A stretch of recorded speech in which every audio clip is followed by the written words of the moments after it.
오늘 우리가 함께 나눌 말씀은 요한 1서입니다. 요한 1서 1장 5절부터 10절 말씀, 지난주에 이어서 말씀을 나누도록 하겠습니다. 요한 1서 5장 1절부터 10절 말씀입니다. 이 말씀을 봉독할 때 살아계신 하나님의 음성을 들으시기 바랍니다. 우리가 그에게서 듣고 너에게 전하는 소식은 이것이니 곧 하나님은 빛이시라. 그에게는 어두움이 조금도 없으시다는 것이니라. 만일 우리가 하나님과 사귐이 있다 하고 어두움에 행하면 거짓말을 하고 진리를 행하지 아니함이거니와 그가 빛 가운데 계신 것 같이 우리도 빛 가운데 행하면 우리가 서로 사귐이 있고 그 아들 예수의 피가 우리를 모든 죄에서 깨끗하게 하실 것이요, 만일 우리가 죄 없다고 말하면 스스로 속이고 또 진리가 우리 속에 있지 아니할 것이요, 만일 우리가 우리 죄를 자백하면 그는 미쁘시고 의로우사 우리 죄를 사하시며 우리를 모든 불의에서 깨끗하게 하실 것이요, 만일 우리가 범죄하지 아니하였다 하면 하나님을 거짓말하는 이로 만드는 것이니 또한 그의 말씀이 우리 속에 있지 아니하니라. 아멘. 오늘 말씀의 제목은 하나님 빛이시라라는 제목입니다. 지금 이 오늘 본문은 세 가지 굉장히 중요한 그 질문이나 도전 앞에서 초대교회에서 그거에 대한 응답입니다. 그것은 초대교회를 근본적으로 신앙의 본질을 왜곡시키는 굉장히 심각한 문제 중에 하나가 영지주의가 있습니다. 그 영지주의의 굉장히 중요한 요소 중에 하나가 영과 육신의 대조, 빛과 어둠의 대조.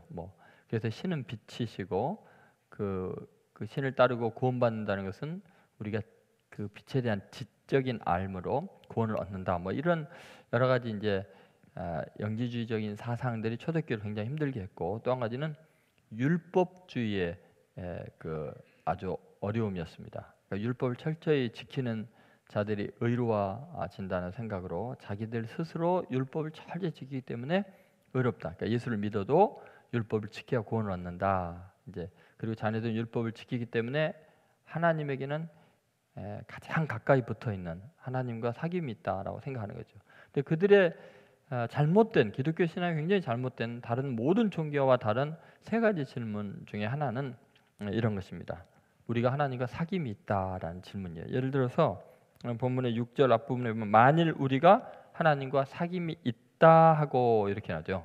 자, 하나님과 사귐이 있다. 이게 무슨 말이에요? 자기는 하나님과 특별히 친하다. 하나님과 깊은 교제 가운데 있는 존재들로 하나님과 남보다 더 가깝다라고 말하는 거, 그거 잘못될 수가 있다는 거죠. 그래서 율법주의자들은 자기네들이 하나님과 누구보다 친하다고 생각하고 자기네들은 하나님을 보호하는 존재처럼 그렇게 무례하게 행동을 하고 남을 정죄하고 그랬잖아요. 그러니까 하나님과 사귐이 있다. 그것은 바리새인들, 서기관들, 장로들, 대제사장들 다 마찬가지였죠. 그래서 예수님을 죽일 정도로 자기네들은 하나님과 가깝다고 생각을 한 거죠. 그리고 8절에 보면 그런 사람들이 왜 그렇게 하나님과 사귐이 있다고 생각하냐면 자기네들은 죄가 없다고 생각하는 거예요. 8절 앞부분에 보면 만일 우리가 죄가 없다고 말하면, 자꾸 죄가 없다는 거예요, 자신들이. 그런데 그것은 스스로 속이고 진리가 없는 거다. 여러분, 바리새인들, 서기관들, 장로들, 대제사장들이 세리와 창기들을 정죄하고 예수님을 십자가 못 박아 죽이고 이런 이유가 뭐예요? 자기네들은 죄가 없다고 생각하는 거예요. 그들과는 죄인들과는 완전히 다르다 생각하고 예수님은 그들이 죄인이라고 이야기를 하니까 그들과 같이 여겨버리니까 못 견디는 거죠. 그러니까 여러분, 우리가 그리스도인이 됐다는 것은 자기가 죄가 있다는 걸 인정하는 거예요. 죄인이라는 걸 인정하는 거예요. 존재론적으로 문제가 있는 거죠. 그런데 기독교 신앙이 잘못되면 나는 의인이고 니네들은 죄인이야. 세상 사람들은 죄가 많고 우리 기독교인들은 죄가 없어, 이렇게 생각하는 거죠. 그렇지 않고 우리가 스스로 죄 없다고 말하는 것은 스스로 속이는 거라는 거예요. 원래 죄인을 구원하러 이 땅에 예수님이 오셨는데 죄 없다고 하면 안 됐잖아요. 그죠? 근데 기독교인이 되어서 신앙생활 오래 하면 뭐를 착각하냐면 자기 혼자 의인이 되어 있는 거예요. 남을 막 정죄하고. 그것은 스스로 속이는 거다. 초대교회도 그런 어려움들이 있었다는 거예요. 그리고 세 번째는 10절에 있죠. 만일 우리가 범죄하지 아니하였다 하면, 그러니까 나는 죄인이 아니기 때문에 죄를 짓지 않았다. 내가 실수한 거 없고 잘못한 거 없다. 자기 자신이 완전하고 온전하다고 착각하는 거, 내 행위에 잘못한 게 없다고 생각하는 거, 그러면 하나님을 거짓말하는 자로 만드는 거다.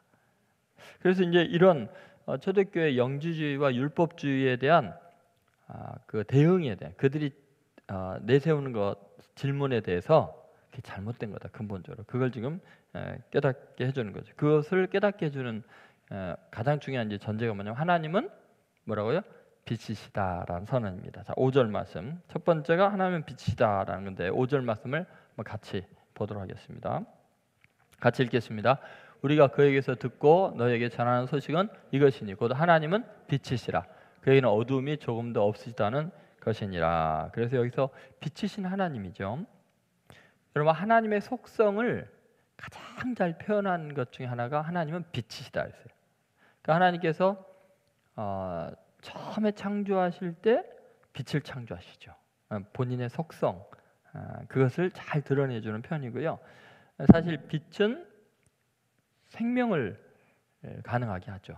빛이 없으면 생명이 불가능하죠. 물론 과학자들이 그 곰벌레나 뭐 이런 것들은 산소도 햇빛도 없어도 극한적인 환경에서 살아가는 생명체가 분명히 존재한다. 아주 깊은 심해에는 빛이 없어도 어둠 속에서도 생명이 존재하죠. 그래서 이런 그 생명들은 어떻게 존재하는가? 그러니까 생물의 어떤 근본적인 존재는 뭐 산소라든지 또는 탄소, 또는 이산화탄소 뭐 이런 것들이 그 생물을 존재하게 하는 어떤 근원적인 요소일 수도 있다, 이런 이야기를 합니다. 그러니까 생명을 유지하는데 꼭 필요한 것이 빛이 아니어도 된다, 이런 이야기를 하고 있는 거죠. 그런데 여러분 생각해 보세요. 산소, 물, 음식, 이 모든 것들은 사실은 빛이 없으면 존재하기 어려워집니다. 자, 왜 그런가 한번 생각해 보세요. 식물은 빛을 이용해서 광합성 작용을 해서 뭐를 만들어요? 산소를 만드는 거예요. 지구상의 그 많은 식물들이 태양빛으로 산소를 발생하지 않으면 지구에는 산소가 모자라게 되죠. 그럼 생물들이 살 수가 없어요. 식물이 자라니까 초식 동물들이 그걸 먹게 되고 또 초식 동물을 먹고 육식 동물이 존재하게 되니까 결국은 빛이 없으면 식물이 살 수가 없고, 식물이 살 수 없으면 산소도 안 나오고, 그럼 초식 동물도 살 수 없고 육식 동물도 살 수 없는 그런 거죠. 그럼 빛이 없으면 눈이나 비가 내리고 바람이 부는 현상도 불가능합니다. 자, 보세요. 태양 에너지가 없으면 지면이 데워지지가 않죠. 그럼 바다에 있는 그 많은 물들에게서 수증기가 떠오르지가 않으면 구름이 생성이 안 되죠. 구름이 생성이 안 되면 비가 내릴 수가 없죠. 물이 생성이 안 되는 거예요, 다시 말해서. 그런데 이게 막 데워지면서 뜨거운 기류가 생성이 되면서 대류 현상이 일어나서 바람이 부는 거예요. 그래서 구름이 움직이게 되고, 결국은 이렇게 해서 물의 순환이 되기 때문에 지구의 생명이 가능하게 되는 거죠. 근데 결국은 이 태양, 이 빛이 없으면 생명의 존재가 불가능하다는 것을 알 수 있어요. 그러니까 결국은 하나님은 빛이시다 할 때 그것이 생명을 가능하게 하는 근원적인 분이시다. 그러니까 태양 빛을 만드신 분이니까, 빛의 근원이시니까 그런 거죠. 그런데 여러분, 더 중요한 게 있어요. 하나님은 빛이시다 할 때 이제 이 본문을 통해서 우리가 생각할 건 뭐냐면, 빛을 이해하는데 가장 중요한 요소는 어둠과의 대비예요. 다시 말해서 어둠의 특징은 뭐냐면 형체와 빛깔과 표정, 이 모든 것들을 알 수 없는 상태로 만드는 것이 어둠이에요. 어둠 속에서는 존재하는 것의 정체를 알 수가 없어요. 모양도 알 수가 없어요. 그러니까 우리가 어떤 것을 인식한다는 것은 특별히 시각적인 인식에 있어서는 빛이 절대적으로 중요한 거죠. 그런데 어둠 속에 딱 빛이 비치는 순간 놀랍게 어둠은 사라져버리고 모양이 나타나요. 색깔이 나타나요. 그리고 거기에 들어간 곳과 나간 곳이 보이고 높은 곳과 낮은 곳도 보이기 시작하고 갑자기 온 세상이 다채롭게 되고 입체적이 되고 모든 이게 정체들이 이렇게 드러나는, 보이는 놀라운 역사들이 있게 되죠. 그러니까 다시 말해서 하나님은 빛이시라 했을 때 오늘 본문에서 굉장히 중요한 것은 뭐냐면 감춰졌던 것이 드러난다는 거예요. 모양이 정체가 밝혀진다는 것이 하나님 빛이다라는 말이에요. 여러분, 빛이신 하나님을 만나기 전까지는 우리는 우리 자신을 절대로 알 수가 없었던 거예요. 여러분, 아무리 철학이 발달하고 과학이 발달하고 심리학이 발달해도 인간이 누구인가라는 것을 인간이 자신을 통해서 자신의 위상을 발견할 수 없어요. 그런데 하나님을 만나는 순간, 빛이신 그분을 만나는 순간, 하나님이 어떤 분인지를 아는 순간 인간이 어떤 존재인지를 알게 되고 내가 누군가를 발견하게 되죠. 그래서 고대 아주 훌륭한 믿음의 선배들이 자기 자신을 찾기 위해서 그렇게 노력을 하다 못 찾다가 하나님을 딱 만나는 순간 내가 얼마나 큰 죄인이었는지, 내가 얼마나 어둠이었고 악한지를 깨달아 알게 되는 거죠. 그래서 하나님은 빛이시다 할 때 바로 우리가 어둠의 상태인 우리의 모습이 얼마나 추한지를 알게 되는 특징이 있습니다. 자, 한번 이제 생각해 보세요. 예수님께서는 바로 우리들의 빛이시라고 친히 말씀하시는데 그 빛 안에서 우리는 생명을 얻게 됩니다. 예수님이 하신 말씀 중에 요한복음 8장 12절의 말씀이 있습니다. 여러분 잘 아는 말씀이죠. 자, 같이 한번 읽어보겠습니다.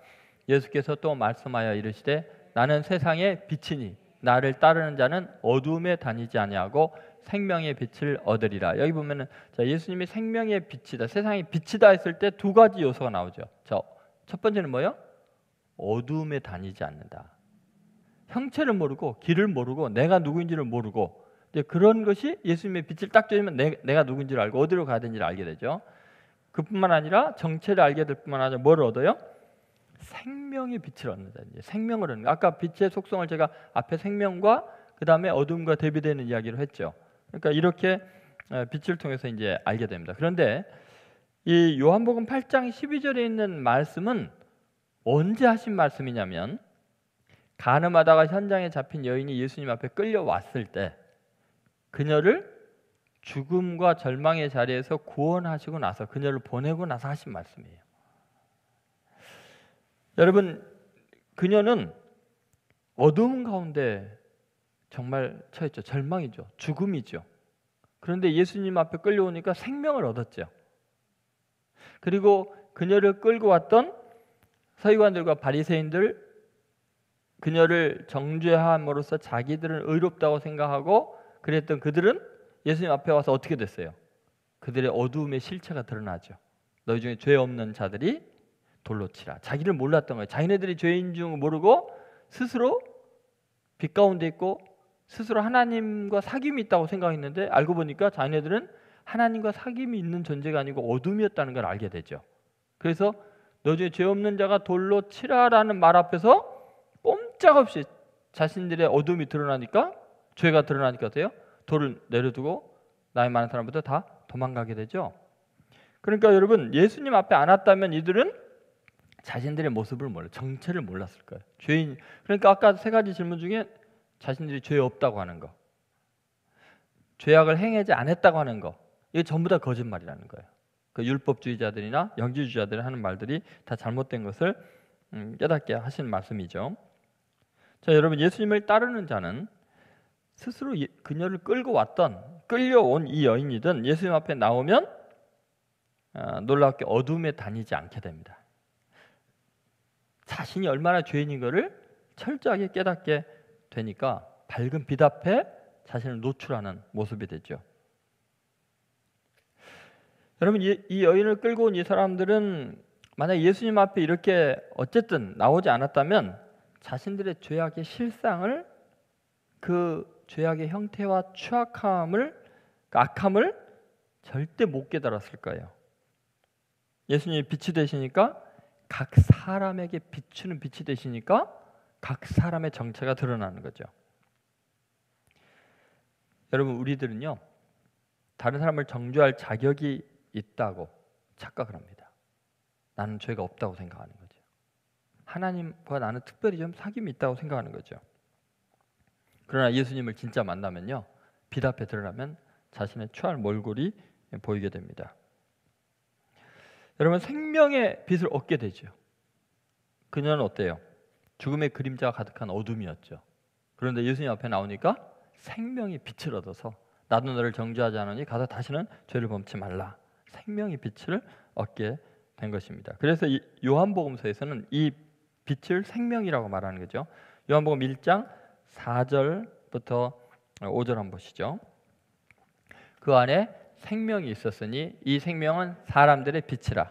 빛이 어둠의 빛이 돼 어둠이 깨닫지 못하는. 그러니까 꼭 빛의 이 두 가지 기능이죠. 생명을 주는 것과 어둠을 밝히는 그런 기능이죠. 그 다음에 9절에 보면은 참빛 그 세상에 와서 각 사람에게 비추는 빛이 있었나니 하면서 이 빛은 각 사람에게 비추는 빛이다 이렇게 이야기합니다. 그래서 예수님은 나는 세상의 빛이다. 빛 가운데 오면 어둠에 다지지 아니하고 생명의 빛을 얻으리라 라고 말씀하신 것입니다. 하나님은 빛이시다. 이것의 의미를 생명과 또 어둠을 밝히는 정체성에 관계된 것이라는 것을 잊지 마시기 바랍니다. 두 번째, 빛 가운데 행함인 회개에 대한 얘기입니다. 빛 가운데 행한다는 것이 뭐냐? 그건 바로 회개를 말한다 이거죠. 그래서 오늘 본문 6절부터 8절 말씀을 여러분 같이 읽어보도록 하겠습니다. 자, 6절부터 8절 말씀입니다.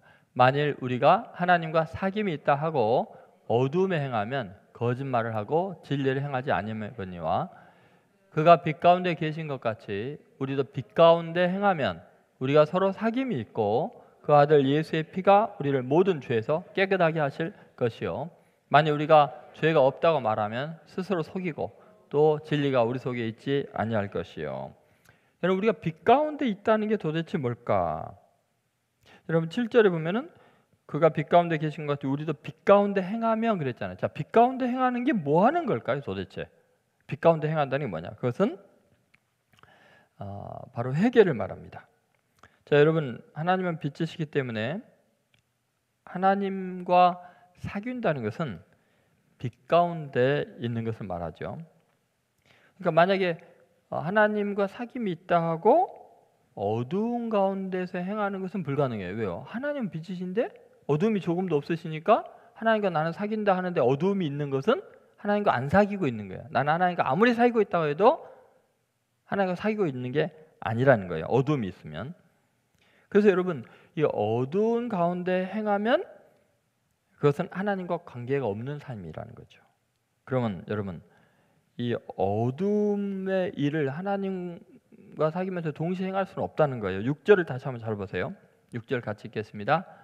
만일 우리가 하나님과 사귐이 있다 하고 어두움에 행하면 거짓말하고 진리를 행하지 아니하거니와 이렇게 이야기하죠. 여러분 여기 보시면은 하나님과 사귐이 있다고 하면서 어두움에 행하면 거짓말한다는 거죠. 여러분 거짓말하고 진리를 행하지 아니한다 그랬는데 이게 무슨 말일까요? 거짓말을 하고 진리를 행하지 아니한다. 여러분 이것은 지금 어둠에 있다라는 것에 아주 중요한 특징을 잘 보여주고 있죠. 그것은 이 죄를 가리는 어둠 속에 거짓말을 하고 있다는 거죠. 여러분 우리는 빛 가운데 있으면 우리의 흠과 티가 숨길 수 없이 다 드러나게 됩니다. 그러니까 빛이신 하나님과 사귐이 있는 사람들은 투명해요. 다시 말해서 내가 죄인인 것을 밝히 알게 되죠. 그런데 하나님과 사귐이 있다고 하면서도 어두운 가운데 행한다는 건 뭐냐? 감추는 것이 많은 것을 말하는 거예요. 내가 죄인이 아닌 것처럼 위선을 부리고 거짓을 행하는 것을 말하죠. 다시 말해서 우리가 빛 가운데 행하는 삶, 하나님과 사귐이 있다는 삶은 흠과 티가 없는 완전한 존재. 아까 그 질문 중에 뭐요? 하나님과 사귐이 있다고 두 번째가 뭐야? 죄가 없다고 하는 그 질문, 그 말 자체가 거짓되다는 거예요. 그러니까 정말 하나님과 사귐이 있으면 빛 가운데 있으니까 자기의 흠과 티가 보여 안 보여? 정체가 다 드러나고 보여야 되거든요. 그러니까 결국은 자신의 죄를 인정하고 발견하고 회개하는 것이 빛 가운데 있는 건데 이거 거짓말하는 거예요. 자꾸 덮는 거예요. 어둠은 뭐예요? 가리는 거잖아요. 그러면 주님과 사귐이 있는 것이 아니라는 거죠. 그래서 7절에 분명하게 이걸 이제 이야기하는데 7절을 보세요. 자, 그가 빛 가운데 계신 것 같이 우리도 빛 가운데 행하면 우리가 서로 사귐이 있고 그 아들 예수의 피가 우리를 모든 죄에서 깨끗하게 하실 것이요라고 하죠. 자 보세요. 그가 빛 가운데 계신 것 같이 자 우리도 빛 가운데 행하면 했을 때 자 우리도 빛 가운데 행한다는 것을 나는 죄를 행하지 않았다, 죄가 없다라고 생각하면은 성경을 잘못 해석하는 거예요. 여러분 우리는 그렇게 생각해요. 내가 빛 가운데 행한다라는 말은 무슨 말인 것 같아요? 나는 죄를 전혀 안 짓는다 이렇게 생각을 하잖아요. 그죠? 아 내가 빛 가운데 행했습니다. 이 말은 무슨 말이에요? 우리 생각은 나는 죄를 안 짓고 있습니다. 착하게 삽니다. 환하게 삽니다. 이렇게 생각하잖아요. 근데 성경이 말하는 빛 가운데 있다는 건 그걸 말하는 게 아니에요. 오히려 내가 죄인입니다라고 인정하는 게 빛 가운데 있는 거예요. 자, 왜 그런가 보세요. 7절 잘 보면 제가 주황색으로 표시했습니다만 이렇게 나오잖아요. 자, 우리가 빛 가운데 행하면 우리가 서로 사귐이 있고 그다음 뭐라 그래요? 그 아들 예수의 피가 우리를 모든 죄에서 깨끗하게 하실 것이요. 여러분 앞부분에서 우리도 빛 가운데 행하면 그랬잖아요. 그러면 죄가 빛 가운데 행하는 것이 만약에 죄를 안 짓는 거라고 생각한다면은 문장이 연결이 안 되잖아요. 그 아들 예수의 피가 우리를 모든 죄에서 뭐요? 깨끗하게 하실 것이요가 말이 안 되잖아요. 아니 빛 가운데 행하는 것이 선을 행하고 죄가 하나도 없는 상태를 존재론적으로 죄가 없는 상태, 아까 그들이 말한 대로 행위적으로도 죄가 없는 상태라면은 그 아들 예수의 피가 우리를 깨끗하게 한다는 게 말이 안 되잖아요. 빛 가운데 행하면 우리를 죄에서 깨끗하게 한다. 말이 안 되잖아요. 그죠? 그러니까 빛 가운데 행한다는 건 뭐예요? 죄가 죄로 보이고 인정하는 것을 빛 가운데 행한다는 거예요. 무슨 말 알겠죠? 어두운 가운데 행한다는 뭐예요? 죄악을 막 행해서 어두운 게 아니라 자기가 죄인인 것을 인정하지 않고 보지 못하는 것이 어두운 가운데 행하는 거예요. 빛 가운데 행하는 것은 내가 죄인인 것을 인정하고 고백하기 때문에 그 죄 사함을 받게 되는 거예요. 예수의 피가 깨끗하게 하는 거예요. 그게 바로 하나님과 사귐이 있다는 거예요. 자 이제 보세요. 바리새인 서기관들 영지주의 다 마찬가지예요. 하나님과 사귐이 있다는 것이 자기네들은 죄가 없다고 말하는 거고 자기네들은 당당하다고 말하는 것이 하나님과 사귐이 있다고 생각하는 거예요. 모든 종교인들이 그래요. 그런데 성경은 뭐라 그래요? 하나님과 사귐이 있다는 건 뭐예요? 빛 가운데 있는 것이고 그것은 자기가 죄인인 것이 인정이 되는 상태로 말하는 거예요. 그것이 바로 빛 가운데 행하는 것이요. 그러니까 여러분 완전 무결한 흠없는 상태가 빛 가운데 행하는 게 아니에요. 내가 죄인이고 진짜 죄인이라는 것을 인정하고 고백하는 게 빛 가운데 행하는 거예요. 그게 하나님 앞에 사귐이 있는 거죠. 여러분 이게 얼마나 중요한 이야기인지 모릅니다. 기독교 신앙을 지금 신앙생활 깊이 할수록 오해하는 게 뭐냐면 자기가 스스로 남보다 의롭다고 생각하는 거예요. 근데 성경에서 말하는 하나님과의 사귐이 깊어질수록 남보다 자기가 죄인이라는 걸 더 많이 아는 거예요. 완전히 거꾸로예요, 여러분. 제가 수없이 이야기하잖아요. 사도 바울이 어째요? 헌신하고 그렇게 헌신할수록 점점 자기가 죄인이라는 걸 깨닫죠. 근데 하나님과 멀고 예수님 알지 못할 때는 자기가 제일 의롭고 남들은 다 죽일 놈이었죠. 그죠? 그러니까 여러분 빛 가운데로 점령 가는 거예요. 여러분 어때요? 어둠 속에 있다가 빛으로 점령 가면 여러분 얼굴에 있는 기미와 잡티들이 보여 안 보여? 보이는 거예요. 근데 점점 어둠 속으로 가면 어때요? 보여 안 보여? 안 보여. 아무리 못생기고 광대뼈 태어나도 어둠 속에 들어가면 안 보여. 태어난 것이. 그렇죠? 빛 가운데로 가면 자기 모습이 나오는 거예요. 그러니까 하나님과의 사귐이 있다는 것, 그것이 뭐예요? 우리가 빛 가운데 행하는 것, 하나님과 사귀는 건 뭐예요? 하나님 앞에 내 진정한 모습을 다 보이는 것이 사귐이 있는 거예요. 여러분 사귐이 없을 때는 저 사람에게 나를 잘 안 드러내요. 근데 여러분 점점 친해지면 어때요? 점점 자기의 성격적인 결함도 이야기를 하고 나중엔 자기의 죄도 이야기를 하고 비밀이 없는 상태가 되죠. 그럼 뭐예요? 빛 가운데 드러나는 거예요. 다 보여주는 거예요. 그게 사귐이 있는 거예요. 그러면은 하나님은 우리를 어떻게 해요? 그러니까 너랑 안 놀아 그래요?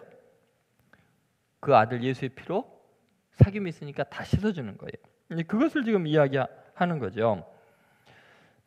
여러분 하나님께서 우리가 이렇게 자신의 죄를 자복하는 것, 그것이 바로 하나님을 우리가 얼마나 신뢰하고 하나님과 깊은 사귐이 있는가를 보여주는 굉장히 소중한 걸로 받아들인 거죠. 그래서 예수님께서 자기에게 나오는 죄인들, 세리와 창기들, 유명한 죄인들을 다 품어주신 이유가 뭐예요? 자네들이 죄인인 걸 인정하고 나오니까 예수님과 사귐이 가능한 거고 예수님은 그들을 죄에서 자유케 해줄 수 있는 거죠. 빛이신 예수님을 만나기 전에는요, 자기가 죄인인 줄을 모릅니다. 왜요? 어두운 가운데 있기 때문인데 서로가 몰라요. 바리새인들, 서기관들, 율법주의 전부 다 어두운 가운데 서로 막 당신 굉장히 멋있습니다. 그런데 어둠 속에서 모르니까 그러는 거죠.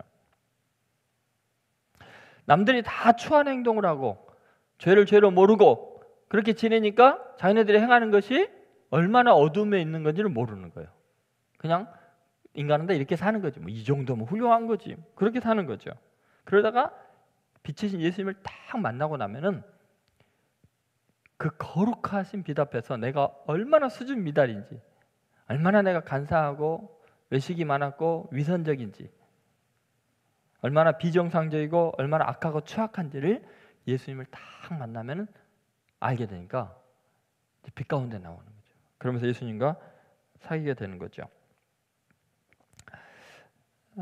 여러분, 빛 가운데 있으면 사귐이 있고, 그리고 그 사귐 속에서 우리는 주님의 보혈로 어디를 씻어야 될지를 알게 된다는 말입니다. 그러므로 빛 가운데 행한다는 것은 회개를 말하는 거예요. 회개. 무슨 말인지 알겠어요? 완벽하고 의로운 삶을 말하는 게 아니라 내가 이렇게 훌륭한 것이 빛 가운데 있다는 게 아니고 바로 내가 이렇게 죄인입니다라고 회개하는 것이 빛 가운데 행하는 거예요. 그러니까 만약에 어두운 가운데 행하면 거짓말을 하는 거고요. 아직 빛을 모르니까 자기가 의롭다고 생각하는 거죠. 그래서 자꾸 이제 가식과 외식이 많아지는 거죠. 그러면 사귐이 없어져요. 여러분 어때요? 누구를 만났는데 자꾸 나 만날 때 위선을 가식을 부리고 그러면 그 사람하고 사귀고 싶어요? 그게 사귀는 거예요? 위선을 부리면? 그냥 사귐이 없는 거예요, 그거는. 그래서 선지자 이사야는 하나님의 이런 마음을 이렇게 표현해서 오늘 새벽기도에 또 나왔던 말씀이죠. 이사야서 57장 15절 이런 말씀이 있습니다. 자, 같이 있습니다. 지극히 존귀하며 영원히 거룩하시며 거룩하다 이름하는 이가 이와 같이 말씀하시되 내가 높고 거룩한 곳에 있으며 또한 통회하고 마음이 겸손한 자와 함께 있나니 이는 겸손한 자의 영을 소생시키며 통회하는 자의 마음을 소생시키려 함이라 그랬어요. 여러분 이 말씀을 잘 보세요. 하나님은 존귀하고 영원히 거룩한 분이죠. 그래서 높고 거룩한 곳에 거하신 분, 이건 빛 가운데 있다는 거예요, 그죠? 근데 그 빛 가운데 있는 그분이 누구와 함께해요? 누가 사귀는 거예요? 통회하고 마음이 겸손한 자와 함께 있나니. 여러분 우리는 그렇게 생각해요. 빛 가운데 있고 높고 거룩한 곳에 계시니까 높고 거룩한 사람들과 함께 있다고 생각을 하는데 천만의 말씀입니다. 그분은 오히려 통회하고 마음이 겸손한 자와 함께 있다는 거예요.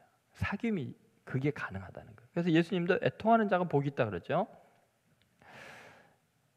여러분 정말 주님과 사귐이 있다는 것은 날마다 애통함이 있는 거예요. 회개가 있는 거예요. 그러니까 얼마나 우리는 겸손해지겠어요. 8절에 보면 이런 말씀이 있습니다. 8절 사귐 있는 사람의 모습이죠. 같이 있습니다. 만약 우리가 죄가 없다고 말하면 스스로 속이고 또 진리가 우리 속에 있지 아니할 것이요. 여러분 빛 가운데 행하면 죄가 없다고 말할 수가 없는데 내가 죄가 없다고 말하는 것은 스스로 속이는 거야. 자기를 속이고 진리가 우리 속에 있지 않는 것을 말하는 거죠. 여러분 이것에 이제 중요한 건 이런 거죠. 우리 자체가 진리이거나 온전하는 착각에서 벗어나게 합니다. 우리가 빛이 아니에요. 우리는 진리가 아니에요. 우리들은 비록 죄가 있는 존재이나 하나님과 사귐이 가능한 것은 철저하게 이 가식과 외식과 위선을 내려놓고 빛 가운데서 자기를 드러내면, 자기의 죄를 잡아가면, 그러면 우리들은 하나님 앞에서 교제를 하게 되고 이제 빛 가운데 있게 되죠. 그러니까 우리가 죄 없다고 하면 스스로 속이고 진리가 우리 속에 없는 것을 나타내는 겁니다. 여러분 우리들은요 여러 가지 사회적인 예의 범죄를 잘 알고 있고요. 또 옷도 예의 있게 잘 차려 입고 그리고 종교성을 잘 갖추고서 우리들의 죄성을 감추고 하나님 앞에 거룩한 모양으로 나아갈 수 있습니다. 교회에서 얻은 직분을 비롯해서 내가 교회에서 행한 모든 행위들을 통해서 우리는 자기가 죄 없다고 말하고 행동하는 태도들이 있습니다. 내가 스스로 나는 훌륭하고 남보다 죄가 없다고 생각하니까 자꾸 다른 사람의 죄를 이제 지적하고 비난하고 이런 거죠. 이런 것들이 뭐예요?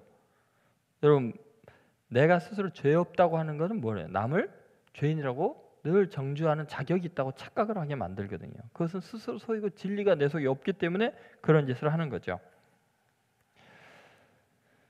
여러분, 우리는 빛 가운데 있을 때 늘 회개하는 사람이다. 그러니까 빛 가운데 행한다는 것은 뭐 하는 거냐? 회개하고 있는 모습이다. 그것을 잊잖아요. 그러면 겸손한 사람이 될 수밖에 없다는 거죠. 그러면 세 번째, 그렇게 빛 가운데 행하는 회개, 그 회개의 효과가 뭘까? 하나님과 사귐의 효과가 뭘까? 그것이 9절과 10절에 나와 있습니다. 자, 9절과 10절 같이 읽겠습니다.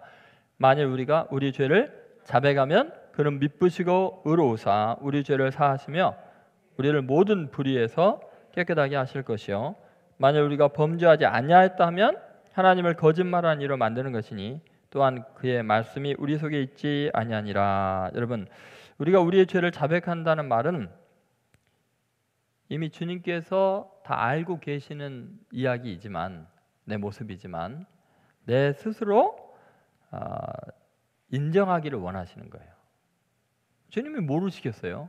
그런데 우리가 우리의 죄를 자백하면, 이 말은 뭐냐면 사귐 속에서 너와 나의 친구 사귀, 이 사귐이라는 교제라는 건 뭐냐면 내가 너의 죄를 낱낱이 파헤치겠다 하면 사귐이 아니라 그건 취조예요. 친구 사이에. 근데 친구 사이에 사귐이라는 건 뭐냐면 내가 스스로 자백을 하는 거야. 사실은 내가 이런 실수를 했는데 미안해서 어떻게 하니? 그러면 더 깊은 사귐이 돼요. 그러니까 우리의 만남은 인간이기 때문에 늘 누군가에게 실수하게 돼 있거든요. 근데 그게 사귐이 되느냐 원수가 되느냐의 문제는 스스로 내가 이런 잘못을 해서 너무나 미안해 하고 자백을 하면 뭐 비 온 뒤에 뭐 땅이 더 이렇게 견고해지듯이 더 깊은 사귐이 돼요. 자백을 하면. 근데 반대로 나는 자백을 안 하고 있는데 상대편이 나를 취조하잖아요. 너 이런 죄 지었다 이러면 어때요? 그건 사귐이 아니고 그건 전쟁 선포예요. 그건 계속해서 엉망이 돼버리는 거예요. 그래서 예수님께서 너희가 서로 죄를 고하라 이런 이야기를 하시죠. 내가 너희를 용서하는 것처럼 너희도 서로 용서하라는 건 뭐예요? 상대편이 죄를 자백할 때 용서하는 거예요. 취조하면은 그건 정죄가 돼버리는 거예요. 비판하지 말라 그런 거죠. 그것은 사귐이 아니기 때문에 비판하지 말라고 하는 거죠. 그러니까 여러분, 우리가 주님과 사귐이 있는 존재라면 어떻게 해야 돼요? 주님 앞에 스스로 자기의 죄를 자백할 때 더 주님과 관계가 깊어지는 아름다운 일들이 일어나는 거죠. 그러면 어떻게 우리는 누구에게는 죄를 자백할 수 있고 누구에게는 죄를 자백할 수 없을까요? 여러분이 아무한테나 여러분 막 잘못을 막 자백해요? 저 같은 푼수들은 좀 그러기도 합니다만, 그러면 낭패당해요. 그죠?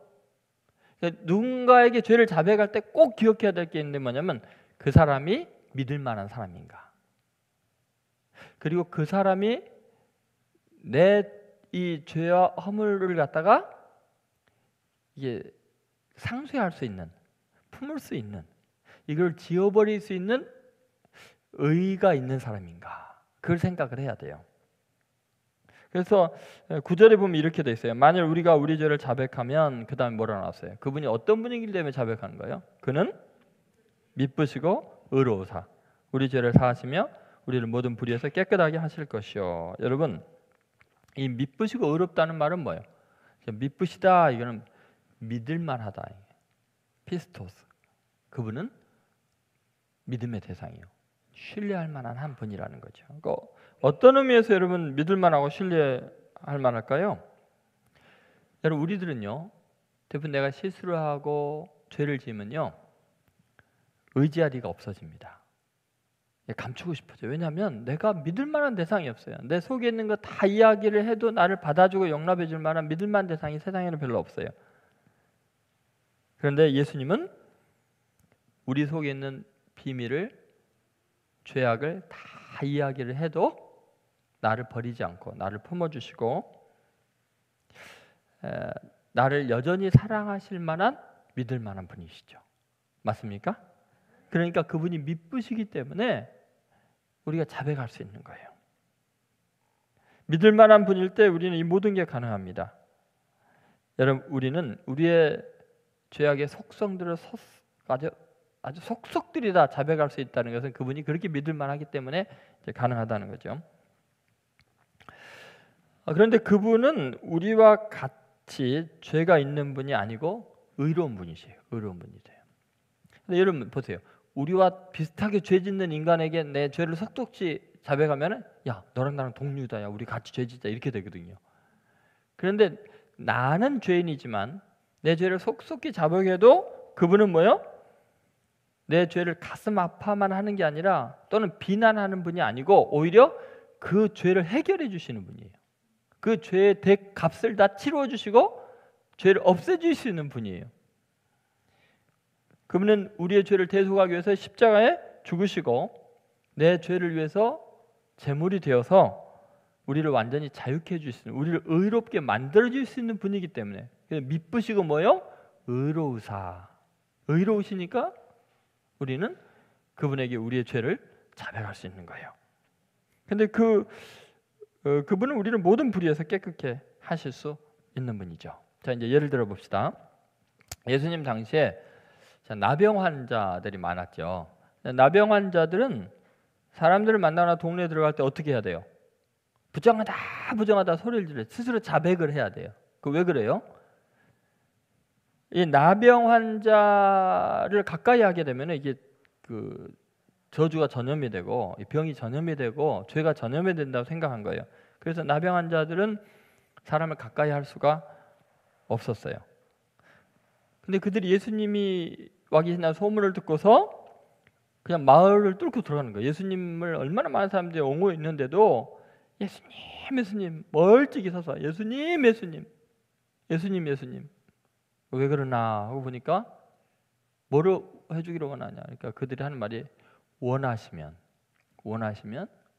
깨끗게 하실 수 있나이다. 자, 이 말을 한번 잘 보세요. 자, 원하시면이라는 말이 나병 환자들에게서 나올 말이에요. 무조건 저를 낫게 해주세요. 깨끗게 해서 그래야 되는 거 아니에요? 근데 여러분, 원하시면이라고 말하는 게 뭘까요? 여러분이 누군가에게 어떤 부탁을 할 때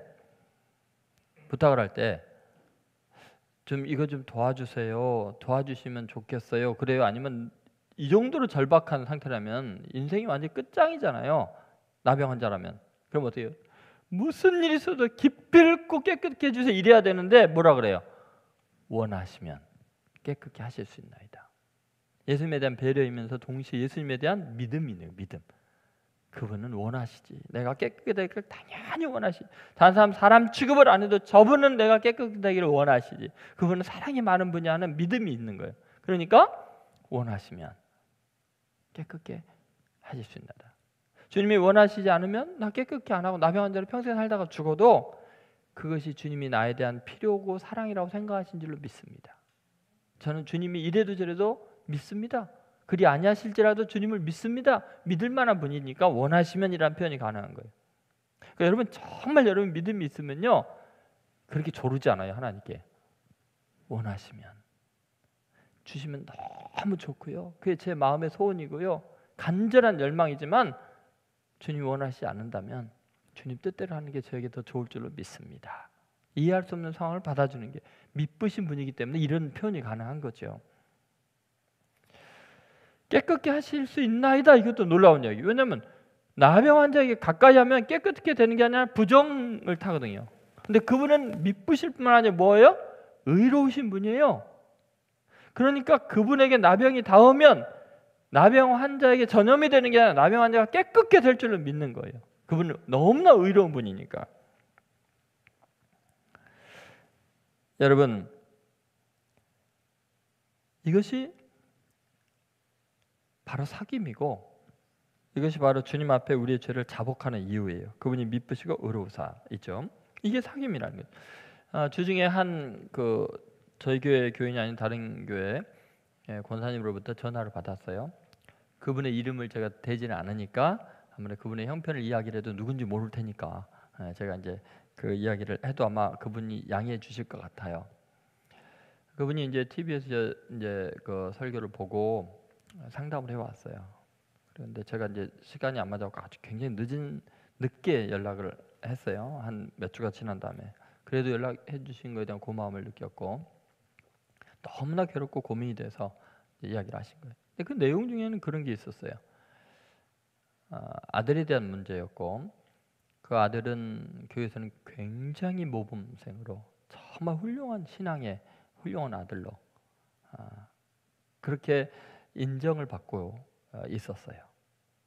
그런데 집에 오면 권사님의 어머니에게 너무 무례한 거예요. 막 이렇게 해야지 저렇게 해야지 막 걱정이 돼서 그런 이제 잔소리를 하면은 거기에 대해서 아주 그냥 표독스럽게 대하고, 응? 어머니 말 무시하고 막 이런 거예요. 근데 아들에 대한 그 기도와 그 간절함 때문에 그래도 말을 안 해줄 수가 없는데 그때마다 너무 멸시를 당하고 상처를 받아가지고 너무 괴로운 거예요, 어머님, 권사님이. 근데 이 상황을 이해를 못 하겠다는 거예요. 왜 교회에서는 그렇게 정말 훌륭한 아들은 믿음이 너무너무 훌륭하고 봉사를 너무 많이 하고 그런데 어떻게 이럴 수 있습니까? 나에게 이렇게 상처를 줄 수 있습니까? 너무 괴롭다. 이 상황을 이해를 할 수가 없다. 그런 이야기를 하더라고요. 그래서 제가 그런 이야기에서 돌아온 탕자 이야기를 해드렸어요. 첫 번째는 그 아들은 그래도 하나님의 전에서 열심히 믿지 않냐. 죄악의 구덩이에서 열심히 노는 젊은이들 얼마나 많은데 교회에서 인정받는 게 얼마나 고맙냐. 늘 거기서 시간 보내는 게 얼마나 감사하냐. 두 번째는 집에 와서 어머니에게 그렇게 하는 거는 어머니의 사랑에 대한 믿음이 있기 때문이다. 우리 어머님은 믿을 만합니다. 그 아이라고 직장이 자꾸 옮기게 되고 교회에서는 경건한 생활을 하지만 자기 내면에 있는 죄성과 인간의 연약함 때문에 얼마나 갈등이 심하겠냐. 그 스트레스를 어디다 풀겠냐. 내 어머니는 내가 이 처한 모습 다 있는 모습 그대로 보여줘도 나를 아들로 여전히 인정해주고 사랑할 분인 것을 확실한 거다. 이 아들이 어디 가서 땡깡 부리고 어디 가서 막 그냥 그 정서적인 그 불균형과 아픔과 상처를 어디다 토해내겠냐. 자기의 고통과 억울함과 이런 것들을 누구에게 화풀이 하겠냐. 어머니는 미쁘시고 의로운 분인 걸 알기 때문이다. 어머님은 기도하는 분인 줄 알고 내가 아무리 못된 모습 보여줘 내 모습 다 봐도 예전에 나 기저귀 닦아주고 나를 품어주시듯이 어머니는 나를 품을 수 있는 분인 걸 믿기 때문에 그 아들이 그런 거다. 그것은 자신의 부끄러움과 추한 모습을 보일 수 있는 유일한 대상이다. 그것은 돌아온 탕자가 자기의 더러운 모습, 아버지의 재산 탕진한 거, 아버지의 가슴에 못을 박은 거, 그럼에도 불구하고 아버지께 돌아오는 그것은 아버지에 대한 믿음을 온 세상이 공포한 거 아니냐. 그거는 내가 보기에는 불평할 일이 아니라 정말 감사할 일이다. 왜냐하면 그 아들은 진짜 어머니에게는 비밀이 없는 다 드러내는 어머니와 깊은 사귐 속에 있는 거니까 다음부터는 그럴 때마다 이뻐해주고 고맙다 하고 더 이상 잔소리 하지 마시라고. 그래서 40년 동안 잔소리해서 고쳐졌냐고, 안 들어질 거 왜 하냐고, 그럴 바에 더 사랑한다 고맙다라고 하시라고. 그분이 수십 년을 고통스러워했던 그 묶임에서 자유함을 얻어가지고 너무너무 행복해 하셔서 어찌할 바를 모르시더라고요. 하나님 아버지의 사랑을 깊이 깨닫고 감사하게 된 것 같아요. 여러분, 우리는 스스로 죄가 없다고 생각을 하고 스스로 하나님과 사귐이 있다고 생각하는 것, 그것이 신앙이 좋은 거로 착각할 수가 있어요. 그런데 진짜 신앙이 좋은 것은 정말 하나님 앞에 납작 엎드려서 내 연약함과 추함과 보잘것없음도 내 아버지 품에서 다 땡깡 놓을 수 있는 것이 진짜 믿음이에요. 그 하나님을 신뢰하는 거예요. 그냥 하나님 앞에서도 꽁꽁 자기는 뭐 굉장히 거룩한 척 경건한 척 경직돼 가지고 거룩거룩하는 거, 그 위선이 위선. 하나님과 사귐 있는 게 아니라는 거예요. 10절 한번 봐보세요. 회개하지 않을 때 얼마나 역효과가 이제 일어나는가. 10절 같이 있습니다. 만약 우리가 범죄하지 아니하였다면 하나님을 거짓말하는 이로 만드는 것이니 또한 그의 말씀이 우리 속에 있지 아니하니라. 여러분, 우리가 만일 범죄하지 아니었다면 무슨 일이 생겨요? 하나님을 뭐 하는 자로요? 거짓말하는 자로 만드는 거예요. 그러니까 내가 범죄하지 아니었다 하면 거짓말하고 진리가 우리 속에 있지 않은 죄뿐만 아니라 심지어 하나님을 거짓말쟁이로 만드는 큰 죄가 더해지는 거예요. 자, 이제 왜 그런가 한번 생각해 보세요. 하나님은 창조 이후에 인간이 타락했을 때 인간의 죄를 용서하기 위해서 가죽옷을 져서 입히시고 부끄러움을 가리기 위해서, 그리고 여자의 후손을 상하게 해서 죄를 사할 수 있는 그런 모든 계획을 짜고 계셨고, 이스라엘 백성들을 선택해서 그 죄사함의 제사 제도를 만드셔서 죄 없는 흠 없는 어린 양과 송아지들 이런 것들이 죽임을 당함으로써 인간의 죄를 대속하는 제사 제도를 만드셨어요. 그리고 그 모든 것의 원형인 실체인 예수님을 희생의 제물로 보내서 십자가에 죽게 하심으로 전 인류의 모든 죄악을 단번에 영원히 속량하는 대속의 엄청난 희생을 치른 거예요. 그래서 인간의 죄를 아주 원죄에서부터서 자범죄의 모든 행한 죄들을 다 용서하기 위해서 하나님은 엄청난 대가를 치른 거예요. 그런데 인간들이요, 나는 죄가 없다고 해요. 나는 빛 가운데 있다고 해요. 나는 잘못한 것이 없다고 하면은 하나님을 뭘로 만드는 거예요? 거짓말하는 자로 만드는 거예요. 창세 이후로 하나님이 죄 사함을 위해서 그 많은 세월에 많은 모형을 만들어 주시고 예언을 하시고 메시아가 와서 우리의 죄를 사할 거에 대한 어마어마한 제사 제도와 함께 선지자들과 예언자를 보내고 수많은 말씀을 보내서 결국은 인류의 죄를 대속하고 우리를 하나님과 사귐 있게 만들려는 어마어마한 그 계획을 위해서 하나님은 이런 말할 수 없는 고통을 겪었어요. 자기 생명보다 귀한 외아들을 십자가의 제물로, 대속의 제물로 하나님의 어린 양으로 죽이셨어요. 그렇게까지 하나님이 모든 일을 행하는데 이걸 저거 위선이다, 거짓말이라는 거예요. 거짓말이다. 내가 죄 없다고 하니까 뭐 하나님이 거짓말하는 게 되잖아요, 그죠? 아니 인간은 죄가 없는데, 나는 죄가 없는데 아들 왜 죽이십니까? 제사제도 이런 거 왜 합니까? 다 하나님이 왜 거짓말하십니까? 이렇게 된다는 거예요. 여러분, 우리가 지금 기독교인이 되었다는 거, 정말 예수님을 믿었다는 것은 내가 죄인이라는 걸 인정하는 것부터 시작이 되고요, 마지막 주님 앞에 가는 그날까지 점점 대속의 은혜에 대해서 죄사함 받은 감격으로 내내 사는 거예요. 그거 외에는 우리가 하나님을 찬양할 뭐가 없어요. 여러분, 우리는 진리가 우리 속에 들어가지 않으면 인간적인 상식과 자존심과 관습과 종교적인 의식들이 우리를 갖다가 의인으로 둔갑시켜요. 대단한 존재로 착각하게 만드는 거예요. 여러분, 우리는 꼭 잊지 말아야 돼요. 빛 가운데 있는 것은 날마다 회개하는 삶이고요, 구원받은 감격으로 주님과 사귀는 거고요, 그분이 미쁘시고 의로우셔서 우리는 그분에게 언제든지 뭐든지 내놓아도 그분이 나를 용서하시고 깨끗게 하시고 모든 불의에서 우리를 깨끗게 하실 것을 믿는 거예요. 그래야 하나님을 거짓말장애로 만들지 않는 거죠. 여러분, 우리는 예수님께서 우리에게 너희는 세상의 빛이라고 했을 때 우리는 태양 같은 빛의 근원이 아니에요. 달처럼 그냥 내게 비춰주신 그 빛에 대한 반사작용을 할 뿐이에요. 그런데 내가 빛인 것처럼 생각하면 돼요? 나 혼자 세상을 비추는 빛이고 나 혼자 의롭고 그러면 되겠어요?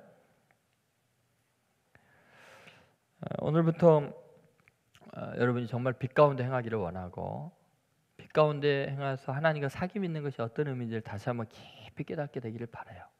그러면 그리스도에는요, 겸손하지 않을 수가 없고요, 감사하지 않을 수가 없고요, 은혜가 충만하지 않을 수가 없는 거예요. 그게 빛 가운데 하는 거, 사귐이 있는 거고, 자기 죄를 자복함으로써 모든 불의에서 깨끗게 되는 놀라운 은혜가 있는 줄 믿습니다. 이런 사람은요, 남 정죄할 시간이 없고요, 남에 대해서 판단하고 막 그럴 시간도 없고요, 남이 나에 대해서 뭐라 그런 거에 대해서 짜증내고 피곤해할 필요도 없어요. 할렐루야, 아멘. 내 주님이 나를 아시지. 나는 미쁘시고 의로우신 분 앞에서 내 모습 다 드러내고, 때로는 땡깡도 놓고, 때로는 내가 이런 인간입니다 하고 좌절하기도 하고 애통해하기도 하고, 그런데 하나님은 그 빛 가운데 있다는 거예요. 다 모든 불의의 소리를 깨끗게 하시는 줄로 믿습니다. 이 복음 안에서 이 시대가 좀 치유받기를 원합니다. 지금 보세요, 뉴스 세상이 돌아가는 거 전부 다 자기는 죄 없다는 거예요. 남이 죄인이라는 거예요. 빛 가운데 있지 않아요. 하나님과 사귐이 없으니까 그런 거예요. 어두운 가운데 있으니까 자기네들이 얼마나 악하고 흉악한지를 모르는 거예요. 이 복음이 증거됨으로 말미암아 정말 이 하나님과 사귐이 있는 빛 가운데 있는 겸손한 삶, 감격하는 삶, 모든 것을 깨끗게 되는 삶을 우리뿐만 아니라 믿지 않는 우리 민족과 세계 사람들이 누리게 되는데, 예수님 교회가 귀하게 쓰임 받기를 주의 이름으로 축원드립니다. 우리 오늘 말씀을 생각하시면서 한번 찬양을 한번 합시다. 기도하겠습니다.